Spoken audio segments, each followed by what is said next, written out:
improve outcomes for children with disabilities. We know that sometimes family engagement happens, leadership changes, and it goes by the wayside. We want to know how to make them sustainable and school-wide. Next slide. So our proposed outcomes are many. There's a total of 5. One of them is to increase the sustainable implementation of those good school policies, how to build trusting relationships that support children with disabilities, learning and achievement, how to help families, underserved families of children with disabilities, be leaders in partnership with school personnel. Next slide. How to increase the engagement of underserved families of children with disabilities and their children in school and extracurricular activities. And lastly, really what we're looking for is the ultimate outcome, which is to improve outcomes for underserved children of disabilities, increase their access to general ed and extracurricular activities, and also decrease disproportionality. So that was what was put into the notice inviting applications. This is what the grantees wrote to. Next slide.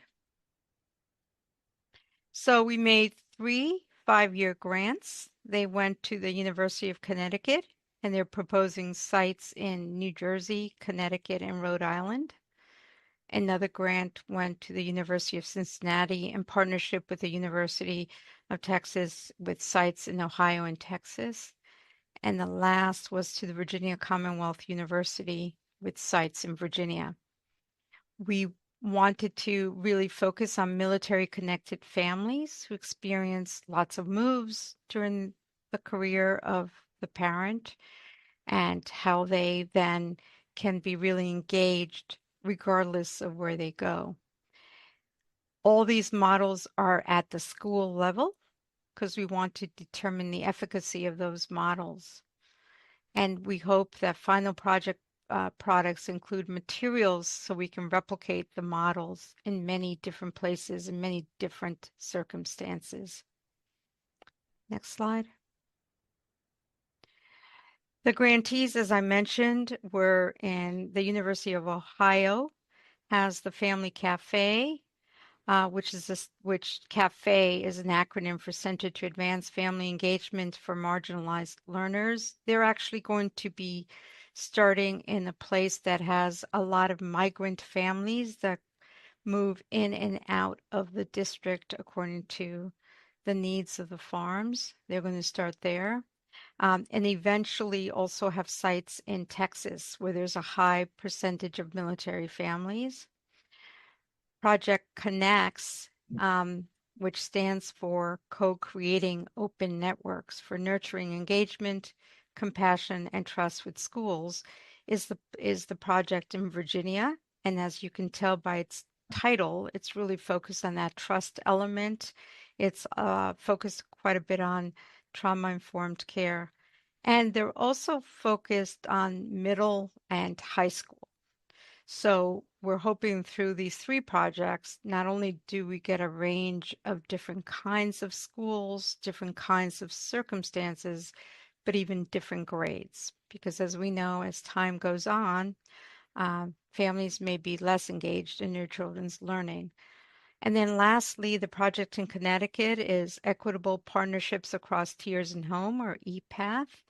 And that project focuses quite a bit on multi-tier systems of support.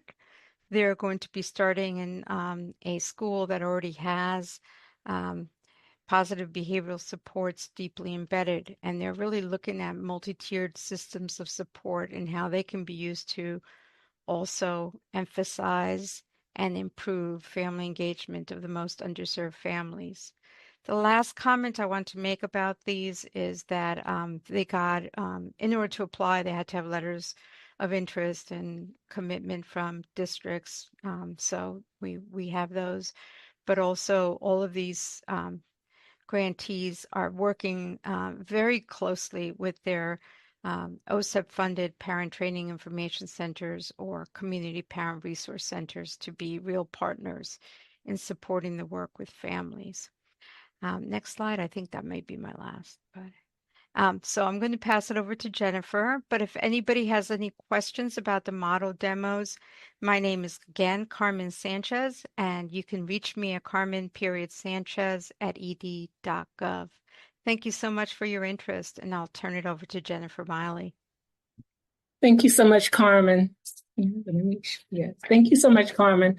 And I'm sure all would agree that the model demo family engagement projects are a great example of the department's commitment to families and children with disabilities, as well as ensuring equitable outcomes for all children with disabilities, particularly those that are eligible for Part C and Part B. And I'm really excited to be a part of this call today. I have some awesome colleagues that I've been working with over the past few weeks to present to you today. And I'm also hoping that all of the presentations and the information provided will help you strengthen and improve your family engagement systems, your engagement with families, your outreach to families, and of course, your B8 and your C4 data. So I'd like to start by just touching a little on the department's Raise the Bar initiative, which is a call to action from the Secretary as well as the Biden-Harris administration. And it's basically a call to action for us to improve public education. In doing so, we want to implement evidence-based practices. We want to facilitate the most recent research related to children with disabilities. And we want to join forces with thought partners who are have the best interests of children with disabilities at heart. And we have a lot of those thought partners on the call today. So thank you again for being here. And as you can see from this particular slide, within the department's Raise the Bar website, there are web links for specifically for parents. There's a parent partnership and engagement web link, and it has a lot of diverse resources that are great for families as well as for states and for PD purposes. And then there's the Raise the Bar resources there, and there are even more resources that are specific to family engagement, such as the blog and any of the more recent initiatives that the department is undertaking related to families.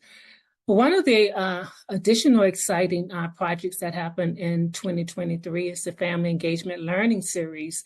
And you guys may have received that email last year when they were finalized and published. And it's a webinar series of 6 series, and they were completed with partnership with the Carnegie Corporation, as well as the Overdeck Family Foundation. And the goal of these learning briefs and webinar series is to ensure student success throughout their lifetime of education. And they have some topics that apply to general and special ed, including kindergarten readiness, early school success, immigrant and multilingual families. And that's just 3 of the 6 briefs. I really encourage you to take a look at those, and they can be accessed through the links as well as through YouTube. They're really phenomenal. And they have they have some very notable speakers, particularly Dr. Karen Mapp, who's out of Harvard and part of this family engagement initiative. And then lastly, this is Carmen's. I work very closely with Carmen in Research to Practice, and we are all familiar with the Center for Parent Information and Resources, the CIPR. And this is where you can find out information about your parent centers. And the parent centers, this particular website has a lot of information about the parent centers, DMS support. There are a multitude of resources for families, and I think they also have a monthly newsletter. Thank you. Next slide. And so one of my roles as the family engagement lead within MSIP is to read quite a number of the Part B and Part C APRs each year. And I actually look forward to that. And I'm particularly reading B8, Parent Involvement, and C4. And so each year I look at some of the strategies and the promising practices that states are implementing or considering. And with OSEP's, recent improvement in our guidance, states have really taken on, these tasks in a rather meaningful and authentic way, and have put a lot of effort in their B8 and C4 data. And so what I did was try to find some practices that I thought you may be interested in learning more about or hearing about. And you may also see some of your own practices here. And one of the first ones I want to start with, which I think is really a great one, and I have seen it in quite a number of states, is how states have kind of transitioned. Some states, were ahead of us, but some states have transitioned into formalizing their family survey process. Some states in the past just, gave the parent the survey. I even told the parent about the survey at the initiation of their time in IDEA. However, some states are now looking at their family survey data in a closer manner. They're disaggregating according to EIS programs or the district. They are also implementing improvement plans based on the data that some sites are submitting. They're also implementing corrective action plans. And I think those are really great methods to ensure that, your data, your family engagement data and parent involvement data is steadily increasing and reaching the families that are representative in your program. One of the other commonalities that quite a number of states reported on is the diverse dissemination, particularly during the COVID. A lot of states switched over to text messaging, and that proved to be a mainstay post-COVID. A number of other that I found really interesting, a number of states reported using the ECTA and the ECTA calculator and the DAISY calculator. Yeah, quite a number of Part C states report using that as a very common statistical tool that states are using. And of course, the collaboration with universities to disseminate the survey or even analyze the data once it comes in. There are PTIs that are also participating. I have a state who works with the PTI with their family survey. And then one of the last things I'll point out on this particular slide is the infographics. Some states, I won't say a lot, but some states were implementing infographics basically regarding the survey prior to COVID and prior to the ARP funds. But I noticed over time in the years the APR came in after COVID that quite a number of states used the ARP funds to create family-friendly infographics to reach their families, particularly those often that are underserved. And I think that's a great practice as well. And I was reading one state's infographic, and their infographic not only provided this was Part C, provided the components for C4, but at the bottom of the infographic, there were 3 areas where they had parent reflections based on their experience in Part C. And I thought that that was a really excellent model for infographics, but because it included, the importance of the survey, the importance of the parents' input and voice, and how that data would be used to inform and improve their family survey data. So those are just a few of the examples that I wanted to put up. And if you have any strategies that you would like to include in the chat, I really love to learn about it. So I encourage you to put any family survey strategies that you have in the chat. Or if you see any of your own, see any of these strategies that you use, that would be helpful to me as well. Thank you. Next slide. So one of the things, because it's Family Engagement Month and I'm a Part C, I'm a Part C person. I really enjoy working with Part C in my states. I wanted to, this is why we're all here. We're all here because we love the work that we do with children with disabilities. It's meaningful work. It's work that will last a lifetime, over the child's lifetime, as well as the families. And so we have some reflections. I think it's important to point out some of the wonderful things that parents have said about, this is a mixture of Part B and Part C, the next 2 slides. And you can see for yourself. And I know that you guys have your own stories, but I thought that it would be a great addition to family engagement, not just to hear the parent's voice, because B8 and C4 are the sole indicators where we receive written information from parents about what they think, how the schools facilitated parent engagement or parent involvement, how their children are growing and developing. Are they aware of their rights? Do they know what their rights mean? How do they access their rights? And basically, what do they think about the Part B and Part C program? That's really valuable information. Whether that information comes from the survey, whether it's negative or positive, that information can be used to inform your programs. There's no such thing, in my opinion, as bad information if you want to improve your program. And so these are some of the reflections. Our therapist was excellent at giving me coaching tips to helping my child reach her milestones. I'm happy with EI, and my daughter has reached every milestone and goal we have been working on. Our provider was excellent, and our son graduated from service thanks to her expertise. We're big advocates for the program. I wish EI didn't have to end. I hear that a lot from the states that I work with. And of course, early intervention, fuzzy, and it's, who can't love babies?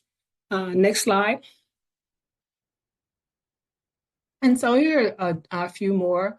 I tried to include some Part B reflections. The OT was excellent at giving me coaching tips and helping my child reach her milestones. My daughter's evaluation led to an autism diagnosis, and today she is thriving. I'm considered an equal partner. That's extremely important because, as Valerie said, parents are the first teachers. They know their child best.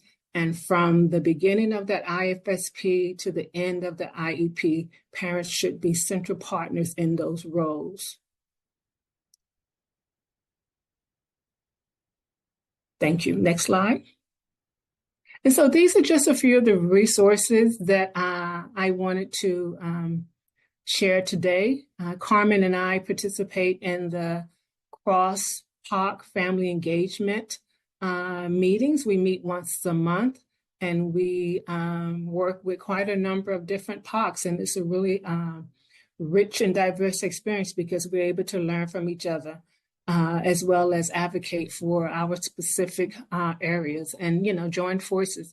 And so one of the reasons I chose these specific POCs is also because states noted in their SPPAPRs as well as in their GEPA forms that these are some of the underserved or challenging families and communities that they work with. And so, of course, in a few seconds, Marjorie is going to be presenting on the military families self-assessment. In the GEPA forms, I'm part of the program group. And one of the interesting things that we completed over the past 2 years, looking very closely at those GEPA forms and trying to determine and analyze where were the challenges. And by and large, rural families came up. The barriers and the challenges related to service provision for rural families came up repeatedly across B and Part C. And so as a result, I have some resources that you guys can share with your staff as PD tools and even with families that's related to rural families. And the English language acquisition, that's also another area. Quite a number of states reported serving families whose first language is not English. And one of the great things about these particular resources I found is that so many of these offices created toolkits for family engagement. And I think that's awesome. And even in my research and reading of the APRs over years, quite a number of states have also created family engagement toolkits. You know who you are. I won't shout them out, but I have been looking at them. So thanks for, just, constantly building upon your family engagement system. And that's what I meant earlier by making it, formal, more formal rather than just here's a survey and, do the best you can. Next slide. I think I have three of these resources. I'm also the McKinney-Vento lead, which is the homeless lead, and I have shared information as well as completed webinars before on the importance of addressing the needs of children with disabilities who are also experiencing homelessness. And one of the first ways you can do that is to look up your state coordinator. Some states don't have to do that because they actively serve on the ICC or the SAP. But that's one of the first things, because IDEA requires that, particularly in Part C, that the SIC, the state coordinator for the McKinney-Vento Act sit on the ICC. And there are quite a number of intersections for children with disabilities who are experiencing homelessness with IDEA. And, you know, in Part B, states are required to have, schools are required to have some type of public awareness system where families who may be experiencing homelessness are able to locate that liaison, that local liaison within the public school or the district, as well as the state coordinator. And so once again, there are very specific regulations for children with disabilities who are experiencing homelessness. I hope that these resources will help in that area as well. And then quite a number of states in their SPP, APRs, as well as in their GEPA forms also talked about the challenges related to Native American communities and ensuring cultural competence when you're working with those communities. And so some of these tools and resources here will help support those efforts. Next slide. And the last slide I have on the family engagement resources is the importance of equity. The Raise the Bar, Lead the World is directly tied to ensuring equitable outcomes for all eligible children with disabilities and their families. And so I wanted to make sure that I included quite a number of resources to help you strengthen your efforts in equity. Because your APRs, the data in your APR clearly shows us the barriers and challenges that you're having reaching certain communities such as Native Americans, Black and Latino, Asian, Native American, homeless and rural. Those particular families are often underrepresented in some state surveys. And so we want to ensure that we're always working to include all of the families with disabilities who need services and putting in those extra efforts to make that happen. And you guys report on that. For example, quite a number of states have recruited family members from particular underserved communities to conduct focus groups or even to, brainstorm or as thought partners on what they can do differently or better to recruit those families that are not actively engaged in the program and the family survey process. Some of you have also contracted with experts outside of your particular program to provide some guidance and information on, these areas where you feel challenged. And of course, you're working with DAISY as well as the ECTA family cohort. And if any of you guys are working with the ECTA family cohort, can you please drop that in the chat as well? I would be interested. Their new cohort will begin sometime in 2025. And I was on a call yesterday with Daisy, with my colleagues, and Daisy did indicate that quite a number of states reach out to them for support with C4 and Seek to Reach. So I was really happy to hear that. Please continue to do that. And my next slide, I'm pretty sure I've run out of time. My next slide is the end. So I just wanted to leave you guys with this lovely picture that I use often. And just a quote on the importance of parent involvement in all of the work that we do to improve the lives of babies and children with disabilities and their families. Thank you very much. And it is my indeed pleasure to hand this presentation over to Marjorie. You, Jennifer. So I will start the portion that talks about our new voluntary self-assessment for states to support military-connected children with disabilities under IDEA. And I would like to thank Jennifer and Carmen Sanchez and our ADD, Dr. Al Jones, who have all been so instrumental in getting this work together. So it's fun that we get to present together today on different topics. Next slide, please. And I'll start with an introduction. So OSEP established the Military Connected Lead Area in response to the White House Joining Forces initiative. And the purpose of this initiative is to support military families, including service members and veterans, caregivers, and survivors. And our role in this is to advance the programming to support special education children who are military connected in their classrooms or natural environments to help ease the burdens created by the highly mobile military lifestyle. And I did see in the chat, Kat said that she was excited about learning about this because this work will not only impact our military connected students, but it will impact our highly mobile children as well. So next slide, please. So the Department of Defense estimates there are approximately 1.6 million children in military families. Out of those 1.6 million, 915,000 are school age, up through 18, and then 600,000 of those children are age 5. We currently do not have data which is linking our military connected children to our special education. So just using other models, we approximate that about 15% of those 1.6 million children receive IDEA services. So that would be about approximately 100,000 students with IEPs or IFSPs. Out of those 100,000, 39,000 would be in under the age of 5.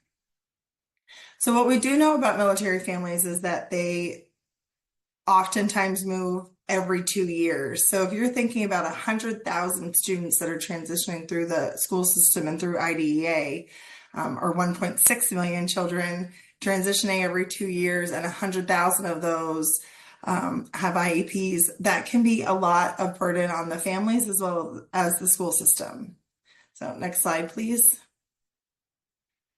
So just some background information on the work is OSEP did conduct informational calls with states. We gathered insights from states. We talked to the top 10 states that had military connected students. So that was California, Colorado, Florida, Georgia, Hawaii, Maryland, North Carolina, Texas, Virginia, and Washington. They were all invited to join the calls for both Part C and Part B. And the purpose of these calls was to identify prevalent issues and potential areas for policy advancements. And states also shared policies and procedures that they already have in place to support. The core issue that we found here was a lack of data.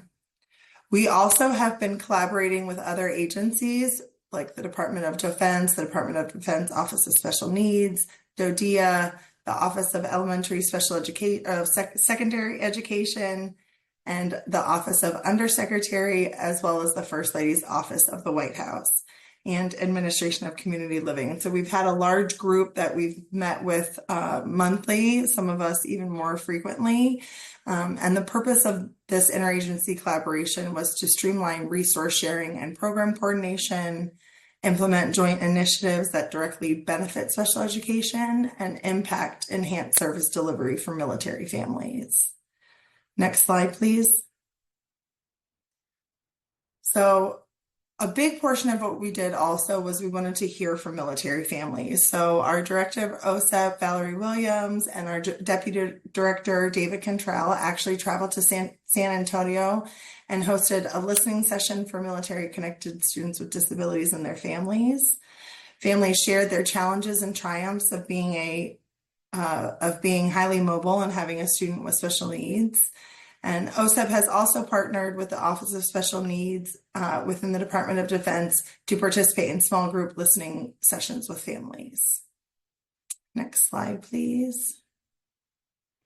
And what we heard from our military connected families that have students with special needs And the core issues that were identified are delays in completing evaluations and providing services, again, which is compounded by frequent moves, a lack of understanding by school personnel and families of IDA requirements, the impact of personnel shortages in schools and the Exceptional Family Member Program, as well as transfer-related delays impacting the determination of Part C eligibility and development of an IFSP that are created and again compounded by frequent moves.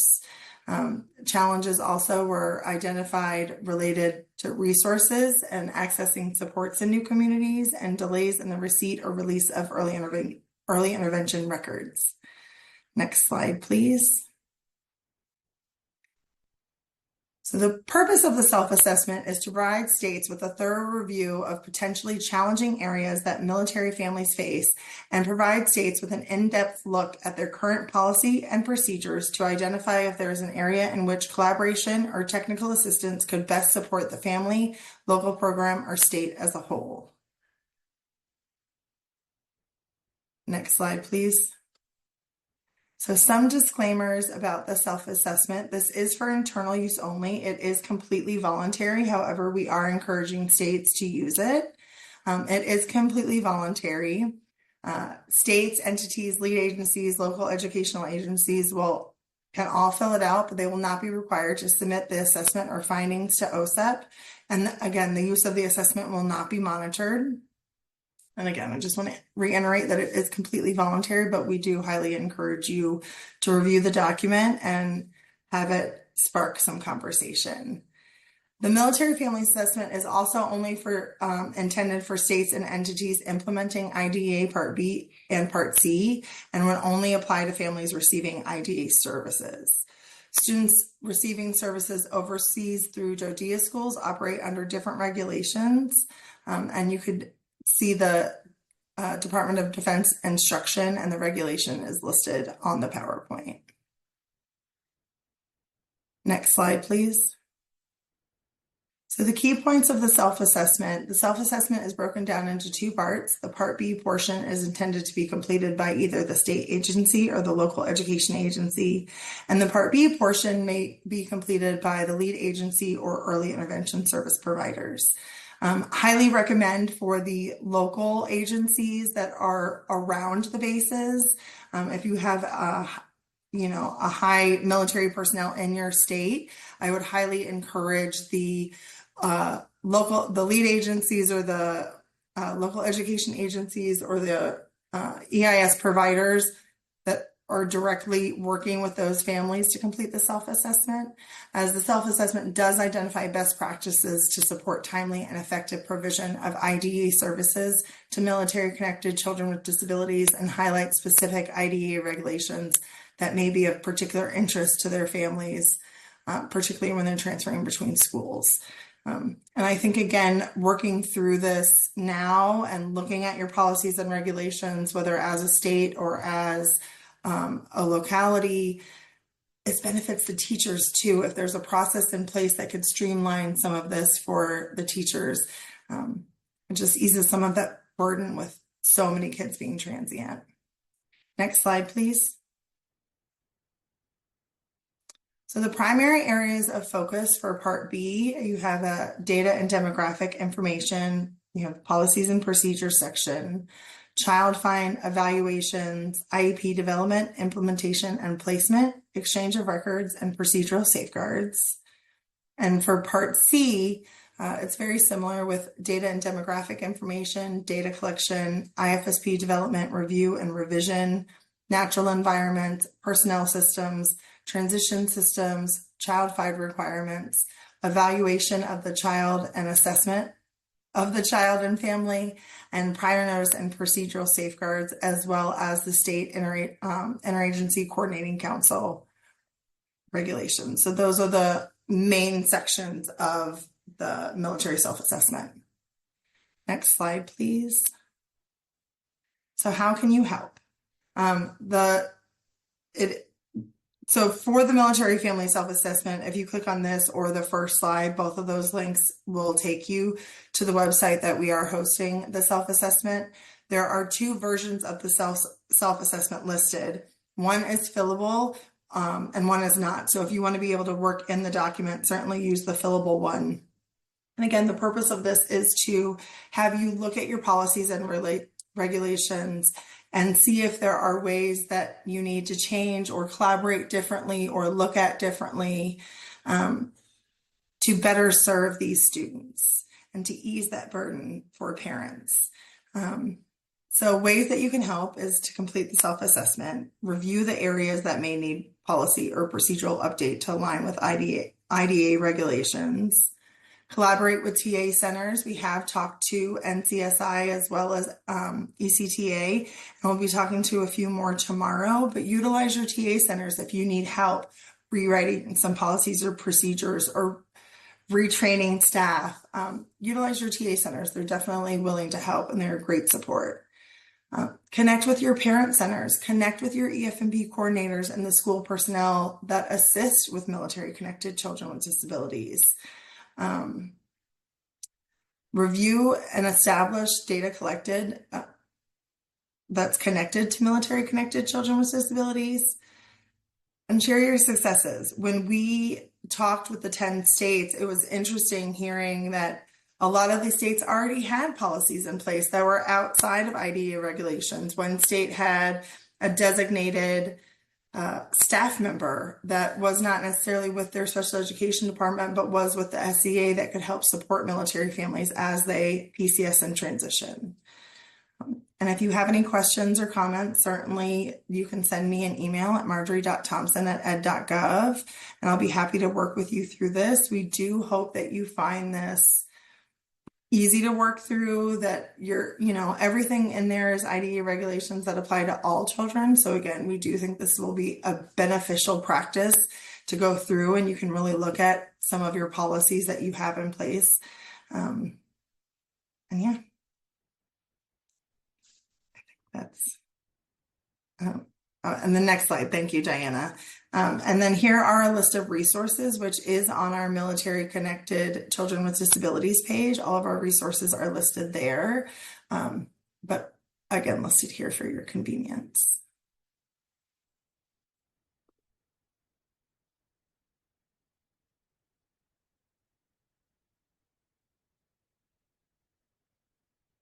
That's all I have. Diana, do I turn this back to you? Thank you. I think it goes back to Greg.